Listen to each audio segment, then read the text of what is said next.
দোল পূর্ণিমার দিন ধারণ করুন একটি গাছের শেকড়। আপনার জীবনের সমস্ত সমস্যার হবে সমাধান। আপনার জীবনের সমস্ত বাধা বিপত্তি দূরে যাবে।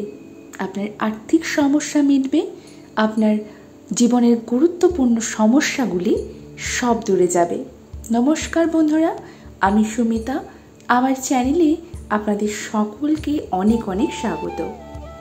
আশা করছি আপনারা সকলেই খুব ভালো আছেন এবং ঈশ্বরের কৃপায় সুস্থ আছেন। সামনেই আসতে চলেছে হিন্দু ধর্মাবলম্বীদের একটি গুরুত্বপূর্ণ উৎসব, দোল উৎসব। এই দিন অর্থাৎ এই দোল পূর্ণিমার দিন আপনারা ধারণ করবেন একটি গাছের শেকড় গোপনে। আর এই গাছের শেকড়টি ধারণ করলে আপনাদের জীবনের সকল সমস্যার সমাধান হবে। তবে শেকড়টি আপনাদেরকে গোপনে ধারণ করতে হবে। কিভাবে ধারণ করবেন এবং কি কি প্রক্রিয়া আছে, কি কি সতর্কতা অবলম্বন করতে হবে, সমস্ত কিছুই আজকে আমি আমার ভিডিওতে আলোচনা করব। তাহলে চলুন বন্ধুরা, ভিডিওর মূল পর্বে যাওয়া যাক। তবে মূল পর্বে যাওয়ার আগে আমার সমস্ত বন্ধুদের অনুরোধ, সম্পূর্ণ ভিডিওটি দেখবেন। আশা করছি আপনাদের ভালো লাগবে। আর যদি ভালো লাগে অবশ্যই আমার ভিডিওতে একটি লাইক করবেন, কমেন্টে লিখবেন জয় মা লক্ষ্মী, এবং আমার চ্যানেলে যদি নতুন হয়ে থাকেন আমার চ্যানেলটিকে সাবস্ক্রাইব করে রাখার অনুরোধ রইল। আমি সাধারণত আমার বন্ধুদের জন্য পুজো পাঠের বিধি, তত্ত্বকথা, বাস্তু টোটকা এবং বিভিন্ন রকম উপায় বিষয়ক ভিডিও বানিয়ে থাকি। সামনেই আসতে চলেছে দোল পূর্ণিমার মহোৎসব। বাঙালির 12 মাসে 13 পার্বণ। তবে অনেক উৎসবগুলির মধ্যে সকলের পছন্দের প্রথম তালিকায় প্রথমের দিকেই থাকে দোল বা হোলি। তবে শুধু বাঙালি নয়, ভারতবর্ষের বেশিরভাগ স্থানেই রঙের উৎসব পালন করা হয় মহা সমারোহে। সাধারণত ফাল্গুন চৈত্র মাসেই হয় দোল উৎসব। রঙের উৎসবে কম বেশি সামিল হন সকলেই। আর এই বিশেষ দিন উপলক্ষে বিভিন্ন জায়গায় পুজো হয়। দোল পূর্ণিমা হিন্দু ধর্মের জন্য খুব শুভ দিন বলে মনে করা হয়। এই দিন রাধা কৃষ্ণের পুজো করা হয় বিশেষত। বৈষ্ণব বিশ্বাস অনুযায়ী দোল পূর্ণিমার দিন বৃন্দাবনে শ্রীকৃষ্ণ আবির নিয়ে রাধিকা ও অন্যান্য গোপিনীদের সঙ্গে রং খেলায় মেতেছিলেন। আবার ধর্মীয় বিশ্বাস অনুসারে ফাল্গুন পূর্ণিমায় ক্ষীর সাগর মন্থনের সময় জন্ম হয়েছিল দেবী লক্ষ্মীর। এই দিনটি লক্ষ্মী জয়ন্তী নামেও পরিচিত। মা লক্ষ্মী হলেন ধন ও সমৃদ্ধির দেবী। তাই এই দিন মা লক্ষ্মীর পুজো করলেও ধন সম্পদ লাভ হয়। লক্ষ্মী জয়ন্তী দিনটি সম্পদ ও সমৃদ্ধির দেবী মা লক্ষ্মীকে খুশি করার জন্য অত্যন্ত গুরুত্বপূর্ণ দিন। চলুন বন্ধুরা, সবার আগে জেনে নিই দোল পূর্ণিমার সঠিক সময়সূচি। ফাল্গুন পূর্ণিমা পড়েছে 25শে মার্চ। পূর্ণিমা তিথি শুরু হবে 24শে মার্চ সকাল 9:58 থেকে এবং পূর্ণিমা তিথি শেষ হবে 25শে মার্চ বেলা 12:29। উদয় তিথি অনুযায়ী 25শে মার্চ পালিত হবে ফাল্গুনী পূর্ণিমা। তবে হোলিকা দহন হবে 24শে মার্চ। এই দোল পূর্ণিমার দিন আপনারা আপনাদের হাতে কিংবা গলায় ধারণ করতে পারেন একটি গাছের শেকড়। কোন গাছের শেকড়টি ধারণ করবেন? আপনারা ধারণ করবেন তুলসী গাছের শেকড়। কেন আপনারা তুলসী গাছের শেকড় ধারণ করবেন এবং কিভাবে করবেন, আজ সমস্ত কিছুই এই ভিডিওতে আলোচনা করব। সনাতন ধর্মে কোনো কোনো গাছের পুজো করা হয়ে থাকে। এই গাছগুলির বিপুল শুভ শক্তি রয়েছে বলে প্রচলিত বিশ্বাস। এমন একটি গাছ হলো তুলসী। এই গাছকে স্বয়ং মা লক্ষ্মীর রূপ বলে মনে করা হয়। তুলসী গাছে দেবী লক্ষ্মী বাস করেন বলে প্রচলিত বিশ্বাস। যে বাড়িতে তুলসী গাছ থাকে সেখানে শুভ শক্তি প্রবাহিত হয়। সেই কারণে নিয়মিত তুলসী গাছের পুজো করলে দুর্ভাগ্য ও দুর্দশা কোনোদিন সেই বাড়িতে প্রবেশ করে না। তুলসী গাছ শ্রী নারায়ণেরও অত্যন্ত প্রিয়।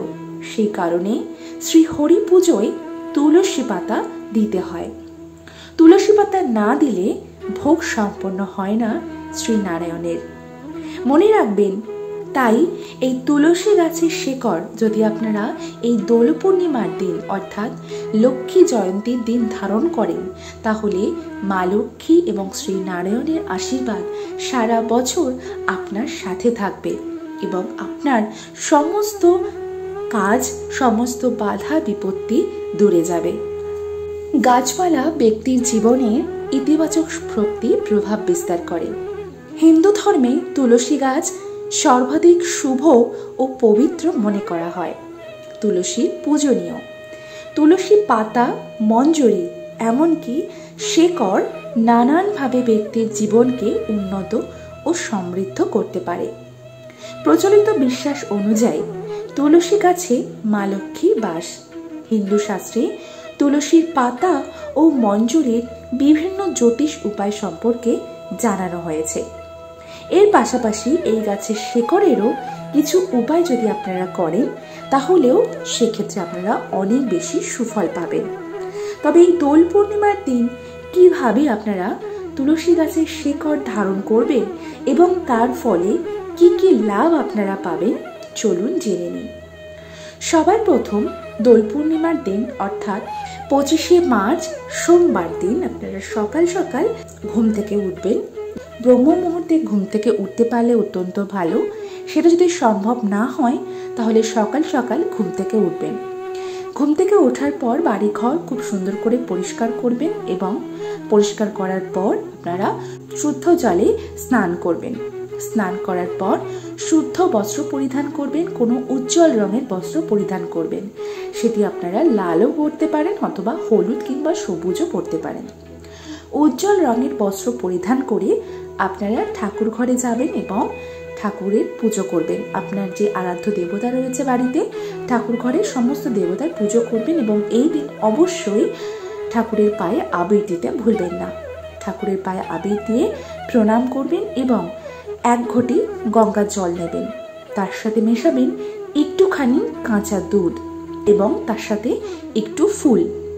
1 ঘটি গঙ্গা জল এবং একটু কাঁচা দুধ এবং ফুল, এই সমস্ত মিশ্রণটি নিয়ে আপনারা তুলসী গাছের সামনে যাবেন এবং তুলসী প্রণাম করবেন। তুলসী প্রণাম করার পরে আপনারা তুলসী গাছের গোড়ায় সেই জলটি ঢেলে দেবেন। ঢেলে দেওয়ার পরে আপনারা তুলসী মন্ত্র, তুলসী গাছের জল ঢালার মন্ত্রটি পাঠ করবেন। সেটি আমি স্ক্রিনে দিয়ে দিচ্ছি। এরপর তুলসী গাছকে হাত জোড় করে প্রণাম করবেন এবং মা লক্ষ্মীর কাছে আপনার মনস্কামনা জানাবেন এবং আপনার সমস্যা জানাবেন এবং আপনি মা লক্ষ্মীর কাছ থেকে অনুমতি নেবেন যাতে আপনি সেখান থেকে একটুখানি শেকড় তুলে নিয়ে আসতে পারেন। এরপর সেখান থেকে একটুখানি শেকড় তুলে নিয়ে আসবেন। নিয়ে এসে সেটি ঠাকুর ঘরে খুব ভালো করে গঙ্গার জল দিয়ে ধুয়ে নেবেন। গঙ্গার জল দিয়ে ধুয়ে নেওয়ার পর সেই শেকড়টি আপনারা মা লক্ষ্মীর চরণের কাছে রেখে দেবেন। রেখে দেওয়ার পর সন্ধেবেলায় যখন আপনারা সন্ধে পুজো দেবেন, সমস্ত পুজো আপনাদের সম্পন্ন হয়ে গেলে সেই শেকড়টি মা লক্ষ্মীর চরণের কাছ থেকে সংগ্রহ করবেন এবং সেই শেকড়টি আপনারা একটি লাল কাপড়ে মুড়ে অথবা একটি রূপোর তাবিজ, আপনারা যদি রূপোর তাবিজ না করতে পারেন সেক্ষেত্রে আপনারা লাল কাড়ে অথবা লাল কাপড়ে মুড়ে লাল সুতো দিয়ে পুরুষ হলে ডান হাতে এবং মহিলা হলে বাম হাতে ধারণ করবেন। আপনারা গলায় কিংবা কোমরেও ধারণ করতে পারেন। এইভাবে ধারণ করবেন। সবথেকে ভালো হয় যদি রূপোর তাবিজে ধারণ করেন।